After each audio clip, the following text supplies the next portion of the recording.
आमिर ज़िया साहब, आपकी नज़र में हम तहकीकात का मुतालबा कर रहे हैं, ये मुतालबा हमारा भारत से है या हम किसी तीसरे फोरम को दावत दे रहे हैं कि आएँ और इंडिपेंडेंटली दावत हम आपको दे रहे हैं, तहकीकात करें ताकि दूध का दूध और पानी का पानी हो जाए? देखिए, एक तो दुश्मन की जो नीयत है, उसकी जो इंटेंशन है, उसको समझना चाहिए। और दुश्मन की नीयत साफ है कि जो इल्जामात उन्होंने पाकिस्तान पे लगाए, उनकी कोई सर पैर नहीं है। तो अगर आप उनसे कोई ऐसी बात करते हैं कि जी आइए तहकीकात कर लेते हो, तो वहां बात हो सकती है जहाँ पे कोई मंतक की बात कर रहा हो, लॉजिक की बात करो, जहाँ पे प्रॉब्लम को सॉल्व करने वाली बात हो। तो ये जो हमारे वजीर आजम साहब ने फरमाया है, इसको वहां पर जो इंटरप्रेट किया जाएगा, वो बतौर कमजोरी किया जाएगा कि देखा ना वो तहकीकात के लिए तैयार हो गए, देखा ना। तो हमें, जब हमें पता है कि मुझे याद है कि पहले वो इमरान खान के जमाने में भी और उससे पहले भी अगर आप बात करें, तो हम हर दूसरे दिन कहा करते थे ये बैठ के बात कर लें, जबकि हमें पता था कि वो बात नहीं करेंगे। तो क्यों अपनी बात छोटी करते हैं? बात ये कि हमें दुश्मन का मुंह समझना चाहिए, उसके हेजिमोनिस्टिक डिजाइन हैं। वो इस वक्त ठीक है कि अब वो मुश्किल में फंसा हुआ है कि वो करे तो क्या करे। उन्होंने इतनी तेजी से सिफारती मार्ग पे एस्केलेशन की है, तो उनको अपना अगला स्टेप सोचना है। और उसमें जो वहां आपको नहीं पे लगता आमिर ज़िया एक्सपर्ट्स हैं, साहब, ये पैगाम इंडिया को नहीं दे रहे, हम आलमी सतह पर ये पैगाम देना चाहते हैं कि हम क्लियर हैं, हमारी तरफ से आप तहकीकात करें और जो भी होगा मामला हम आपके साथ ताउन करेंगे? एक आध आप देखिए ना, आप अपने ऊपर ओनस क्यों लेते हैं? भारत में या मकबूजा कश्मीर में अमन अमान कायम रखना पाकिस्तान की जिम्मेदारी नहीं है, ठीक है ना। हम क्यों कह देते कि वहां कोई भी दहशतगर्दी का वाक़या हो, तुम एक्सप्लेन करने बैठ जाए कि जी हमने नहीं किया, फलाने नहीं किया। हमने नहीं किया, एक बार कह दिया हमारी तरफ से पॉलिसी स्टेटमेंट। और हर सतह पे हमारी, जो मुझे हैरत हुई, देखिए भारत ने हमारे खिलाफ मेजर्स लिए, उनका एक स्पोक्समैन बैठा वजारत खारजा को, उसने अनाउंस कर दिया। हमारी यहाँ पूरी वज़रा की टीम बैठ गई, ठीक है। उसके बाद प्रेस कॉन्फ्रेंस करने, हमारे यहाँ बहुत ज्यादा वर्बोसिटी हो रही है। हालांकि पाकिस्तान का अगर वैसे देखा जाए तो हमारा जो स्टांस है बहुत बेहतर स्टांस है। स्पेन के साथ हम बात कर रहे हैं, ये जो भी डॉक्टर साहब भी फरमा रहे थे कि we have to be more professional. और उसमें हर आदमी हर चीज पे बात ना करे, और मतलब सोच समझ के बात करें, नाप तोल के बात करें, फॉरेन ऑफिस को इस्तेमाल करके आप बात करें जो भी भारत से आपने बात करनी हो। और उसमें ये ना हो रहा हो कि जनाब हर आदमी जो एक बयान दे रहा है, हर आदमी प्रेस कॉन्फ्रेंस कर रहे हैं, एक के बाद एक आके प्रेस कॉन्फ्रेंस कर रहे हैं। तो हमें हाइप क्रिएट करने की जरूरत नहीं है। वो दीवानगी भारत में तारी है। ठीक है। भारत का मीडिया देख लें, भारत का मीडिया बावला हो चुका है, ठीक है ना। वहां पे आप यूट्यूबर्स को देख लें, वहां के एनालिस्ट को देख लें, तो कोई अक्लमंदी की मंतक की बात नहीं करे। लेकिन मैं आज एक प्रिंट का एक आर्टिकल पढ़ा था, और उसमें एक उनके रिटायर्ड लेफ्टिनेंट जनरल है, उन्होंने लिखा उसमें कहा कि जी ठीक है, आप अंडर प्रेशर आके कोई पब्लिक प्रेशर में आकर कोई कार्रवाई करने से पहले सोचिएगा, क्योंकि सामने एक न्यूक्लियर पावर है। और कन्वेंशनल लड़ाई में भी भारत को ओवरवेलमिंग हम पे गलबा हासिल नहीं है, ड्रोन्स में, मिसाइल्स में, टैंक्स में, नेवल पावर में, एयरफोर्स पावर में। तो यहाँ पर टिट फॉर टैट होगा। ठीक तो है। फिर वो आपको देखना कि एस्केलेशन लेवल पे भारत कहां तक जाएगा। और वहां पे जो आप देखें ना, उनके मीडिया में जो चीजें डिस्कस हो रही हैं, वो एक तो पागलपन की बात करते हैं जी, लाहौर में मुरीद के ऊपर जो है हमला कर दें, भावलपुर में जैश का जो मुबैना वो है, वैसे मुबैना है क्योंकि है नहीं, हमारे यहाँ 2002 में पाबंदी लग गई है। अच्छा, फिर वो कहते हैं जी 10-15 मील हम अंदर घुस जाए आजाद कश्मीर के। तो तमाम इन चीजों पे वो लोग लाउडली थिंक कर रहे हैं। तो हमारा एक ही जवाब होना चाहिए कि हमारा मुक्का तैयार है। और अगर आपने किसी भी किस्म की मुहिम जो की, हम दीवानगी में नहीं कह रहे, हम गुस्से में नहीं लेकिन कह रहे, जनता इतनी भी भोली नहीं है कि अपने ठंडे दिलो मीडिया के दिमाग कहने में से आ कह रहे जाएगी। हैं। मैं ये कह रहा हूँ कि इतने हम ठंडे दिलो दिमाग से कह रहे हैं कि आपको हम भरपूर जवाब देंगे। एक और बात देखिए, भारत के जो बेनकाब होते हैं, कहते जी पाकिस्तान से लोग आए, जैसे कि भी डॉक्टर साहब कह रहे थे, जो करीब तरीन मुकाम है उड़ी का है, वो 150 किलोमीटर है, वरना 200 से 250 किलोमीटर एवरेज है distance from LOC to Pahalgam, ठीक है ना। अच्छा, फिर जब ये वाकया हो गया, तो क्या वजह है कि आप वहां कश्मीरियों के घर डिमोलिश कर रहे हैं? कोई पूछे ना इनसे कि इन्होंने, और उनको कहने की लश्कर तैयबा के लोग हैं, भाई लश्कर तैयबा बकौल आपके तो यहाँ पर है, तो आप पहले एक बार कायम हो जाए। लश्कर तैयबा के कश्मीरियों की जमात है, और वो वहां पर एक लेजिटिमेट जदोजहद आजादी कर रही है, तो आप उनके घर डिमोलिश कर रहे हैं। वो पता नहीं किन मासूमों की कर दी, किन मतलब मजलूमों के कर दिए। दूसरी तरफ उनका जो कठपुतली वजीर आला है अब्दुल्ला, उमर अब्दुल्ला, वो उसका एक्स पे पोस्ट है कि जी कश्मीरी तालिब इल्मों को पूरे नॉर्दर्न इंडिया में, पूरे नॉर्थ शुमाली भारत के अंदर जो है उनको थ्रेटन किया जा रहा है। इंतहा हिंदू जो है डंडे लेके, चाकू लेकर उन बच्चों को जो है डरा रहे हैं, धमका रहे हैं।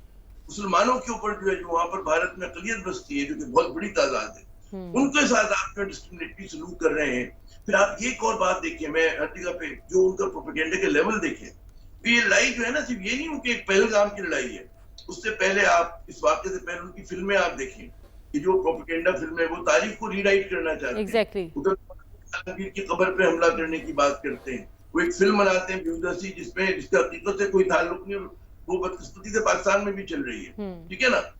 वो मतलब है उनको अहमद शाह अब्दाली बुरा लगता है उनको, और सब पे वो तारीख रीराइट करे, जिस उन्होंने जूते खाए हैं उसके खिलाफ वो जो है कोई फिल्म बना डालते हैं, ठीक है, और उसके अंदर अपने हारेमों को दिखाते कि जी बड़े जुर्रत से लड़े थे। तो आपको कि कमजोरी और क्या दिखाएंगे, सच तो दिखाने के काबिल नहीं है। और जिस अंदाज में बॉलीवुड के स्क्रिप्ट हैं, ये पहलगाम का ड्रामा भी उसी स्क्रिप्ट के तहत बनाया गया है। आपने वहाँ के मीडिया की बात की, वो और क्या दिखाएं, उनके पास कुछ दिखाने को है नहीं आमिर ज़िया साहब, क्योंकि यहाँ जब एक कव्वा मार दिया तो उन्होंने खुशी से शादियाने बजाने शुरू कर दिए, सिर्फ बढ़ के ही मार सकता है। लेकिन मेरा पॉइंट ये है कि इस तनाज़े में जो कशीदगी जिसको हवा भारत दे रहा है, इसमें इसको दुनिया कैसे देख रही है, और क्या कोई इसमें इस कशीदगी को ख़त्म करवाने में अहम किरदार अदा कर सकता है। जब इससे मुतालिक सदर ट्रंप से बातचीत की गई तो उन्होंने तो फासला इख्तियार किया और इग्नोर अवॉइड करते हुए दिखाई दिए। उन्होंने कहा कि पाकिस्तान और भारत तनाव का हल खुद निकाल देंगे। आमिर ज़िया साहब, इससे पहले अंतोनियो गुतेरेस साहब ने तशवीश का इजहार किया इस मामले को, फिर कि जैसा कि कहा गया कि मुस्तकिल मेंबर्स तक ये पैगाम भी पहुंच चुका है,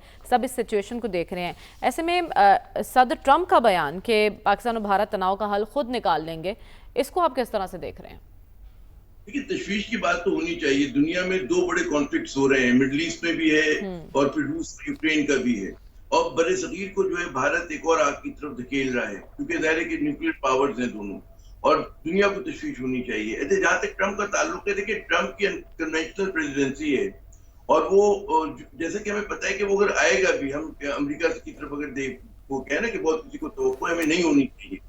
जैसे पहला कहा गया प्रोग्राम में कि अमेरिका जो है आज भारत के स्ट्रेटेजिक पार्टनर है, तो उनके बयान पर आकर पाकिस्तान पे दबाव आ रहा होगा हमारे ऊपर ना, तो हम बिल्कुल यकीनन हमने पाकिस्तान ने डिस्कशन नहीं की है, और डिफ्यूज करना भी हमारी जिम्मेदारी नहीं, क्योंकि हमने बढ़ाया नहीं है। लेकिन तो पाकिस्तान जो भी डिप्लोमेटिक एफर्ट करे वो यकीनन करे, अपने दोस्त मालिक से पोजीशन वाजे करे, और पैगाम के साथ करे कि जनाब हम अमन के लिए अपनी प्रोटेक्शन के लिए अपने कुत बाजू पर भरोसा कर रहे हैं, और हम वर्ड्स खेलने को तैयार हैं। जब आप यहाँ से बात शुरू करेंगे, अगर आप पहले अभी लड़ाई शुरू होने से पहले आप बाहर देखना शुरू कर दें, कोई आके छुड़ा दे, तब तो एज हो जाता है ना लोगों को। तो आप पहले तो पैगाम होना चाहिए कि कम वॉट में अगर इंडिया ने किसी भी किस्म की मुहिम जोई की भारत ने, तो उसको फिर मतलब है कि पाकिस्तान जवाब देगा और हम अपनी कुव्वत से देंगे। और फिर ठीक है कि देखिए, जैसे मैंने कहा ना कि इंडिया को ओवरवेलमिंग किसी भी चीज में हम पे बहुत ज्यादा वो नहीं है, बढ़तरी हासिल नहीं है, और पाकिस्तान को ये सोचना चाहिए कि जहां तक कहीं भी मुसलमान है भारत में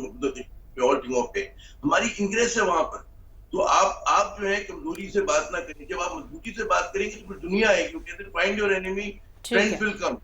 हमेशा आपके दोस्त भी उसी वक्त आएंगे जब आप अपने केस पे खुद खड़े होने को तैयार होंगे। किया नहीं तो भाई, जब तक पाकिस्तान खुद मजबूती से बात नहीं करेगा और अपीजमेंट ना करे भारत की, हमने मोदी सरकार की माजी में अपीजमेंट की है, और इस वक्त एक शरीफ खानदान के पास एक अल्लाह मियां ने सुनहरी मौका दिया है कि जो माजी में इन पे इल्जाम लगते हैं उसको धो डालें और कहें कि जनाब हम पाकिस्तान के मफादात के लिए 1 इंच इधर से उधर नहीं होंगे।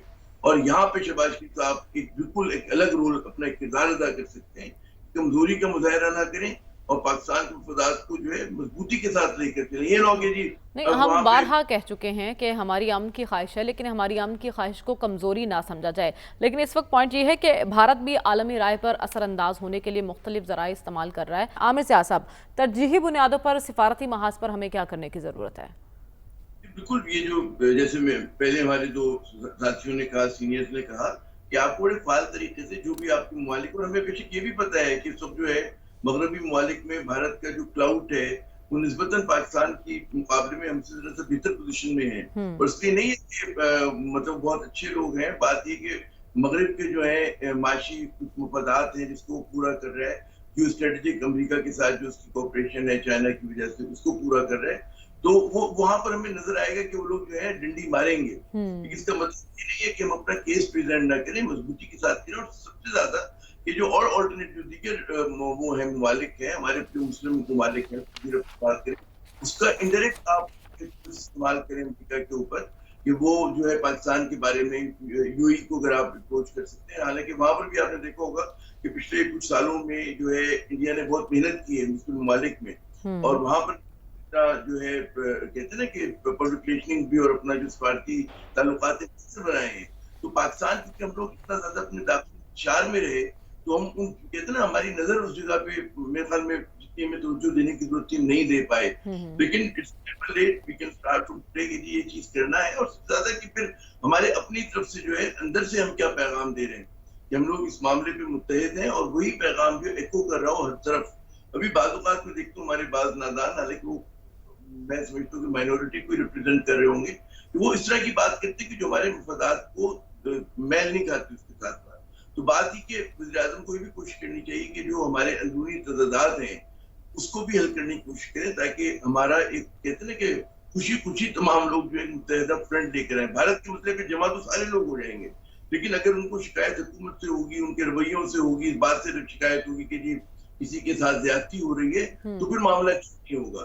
तो उन शिकायत को दूर करने की जरूरत है, चाहे वो हमारी बलूच कौम पर जमातों की शिकायत हो, चाहे वो पीपी के मसले हों, चाहे वो पीटीआई के मसले हों, कि जब तक आप अपना घर इन ऑर्डर नहीं लेकर आएंगे, अपने मुल्क में एक स्टेबिलिटी नहीं लेकर आएंगे, आप कभी भी बैरूनी दुश्मन को उस तरह का जवाब नहीं दे सकते। फिर आखिरी बात मैं कहूंगा, देखिए बैरूनी उसमें आप बिल्कुल सवाल लेकिन इस मामले पर तो यूनिटी है, जो सेनेट में मुतफ़िका करारदाद मंजूर की गई है उससे तो यकीनन एक बहुत बड़ा पैगाम गया बाहर कि चाहे आपस में 100 इख्तलाफात हों लेकिन हम मुत्तहिद हैं दुश्मन को जवाब देने में। हम आलमी फोरम पर बात कर रहे हैं कि किस तरह से अपने केस को पेश करना चाहिए। एक मिसाल पहले भी है, कनाडा अमेरिका भी भारत को मुतनब्बे कर चुके हैं जो सिखों की टारगेट किलिंग के हवाले से। ये सब चीज़ें तो दुनिया के सामने हैं, तो इसको लेकर भी किस अंदाज में आगे बढ़ा जा सकता है? बिल्कुल, देखिए पाकिस्तान का केस बहुत मजबूत है।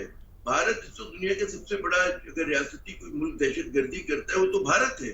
और भारत ने से सिख लहर पसंदों का, बल्कि जो आजादी के वहां के मतवाले हैं उनके साथ ये, फिर आपके पास है कि जो पाकिस्तान में रियासती दहशतगर्दी हो रही है, जीता जागता सबूत कुलभूषण की सूरत में हमारे पास है।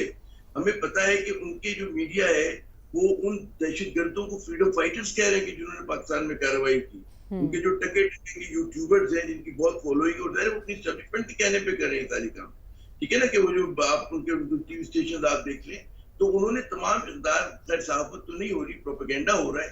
तो पाकिस्तान का केस बहुत मजबूत है। भारत की रियासती दहशतगर्दी हमारे खिलाफ, सिखों के खिलाफ अमेरिका में उन्होंने कत्ल करवाए, पाकिस्तान में करवाए, कनाडा में करवाए, ठीक है ना। वो फिर उनका एक पूरा वो एक कुछ अरसे पहले जो पूरा इनका एक प्रोपेगेंडे का यूरोप में पकड़ा गया था वहां से। अब वो याद करें कितना बड़ा उनका एक वो फैक्ट्री थी झूठ बोलने की, उन्होंने मुख्तलिफ वेबसाइट्स बनाई हुई थी, सो कॉल्ड जाली थिंक टैंक्स बनाए हुए थे, अपनी सॉफ्ट इस्तेमाल करते हमारे खिलाफ दहशतगर्दी के लिए।